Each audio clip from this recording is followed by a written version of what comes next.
आणि आताची महत्त्वाची बातमी, हिंदी अनिवार्य करण्यात आली आहे, मनसे खपवून घेणार नाही असं राज ठाकरे यांनी म्हटलेलं आहे। आताची महत्त्वाची बातमी, हिंदी भाषेची सक्ती खपवून घेणार नाही असं राज ठाकरे यांनी म्हटलंय।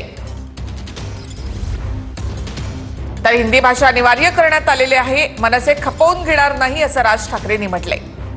हिंदी ही राष्ट्रभाषा नाही असं राज ठाकरे यांनी म्हटलंय। हिंदी भाषेची सक्ती खपवून घेणार नाही असंही राज ठाकरे यांनी म्हटलेलं आहे। सध्या मराठी माणसासाठी आणि मराठी भाषेसाठी मनसे रस्त्यावर उतरलेली आहे। अधिक माहिती आपण घेऊयात आमचे प्रतिनिधी सचिन गव्हाणे यांच्याकडून। सचिन, राज ठाकरे नेमकं काय म्हणाले?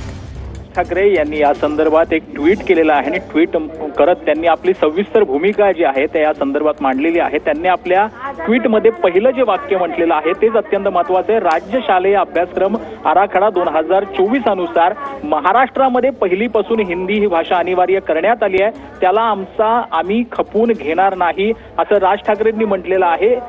महाराष्ट्रामध्ये हिंदीकरण जे आहे ते खपवून घेणार नाही असं देखील राज ठाकरेंनी यामध्ये सांगितलंय।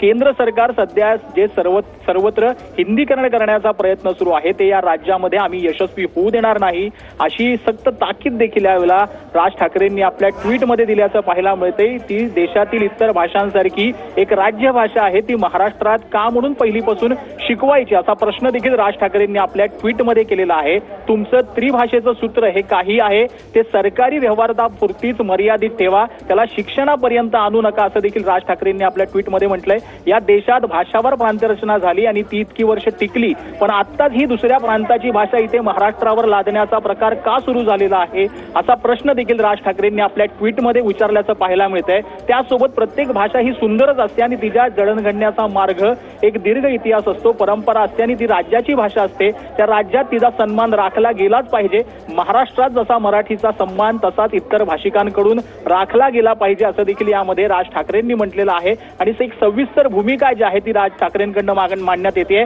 आज राज्याची आर्थिक अवस्था बिकट आहे, सरकारकडे योजनांसाठी पैसे नाही आहेत, मराठी तरुणी जे आहेत त्या नोकरीच्या प्रतीक्षेत आहेत असा देखील एक मुद्दा राज ठाकरेंनी आपल्या ट्विटमध्ये मांडलेला आहे। कर्जमाफी करू असं निवडणुकीच्या आधी सांगितलं पण ते केलं नाही, त्यामुळे कर्जमाफीच्या आशेवर असलेले शेतकरी निराश आहेत अशी देखील टीका जी आहे ती यावेळेला राज ठाकरेंनी आपल्या ट्विटमध्ये जे आहे ते केल्याचं पाहायला मिळतंय। धन्यवाद सचिन एकूणच माहितीबद्दल। आज भाषा सक्तीची करत आहेत, उद्या इतर सक्तीचे फतवे काढतील। म्हातारी मेल्याचं दुःख नाही पण काळ सोकावतो असं देखील राज ठाकरे यांनी म्हटलेलं आहे।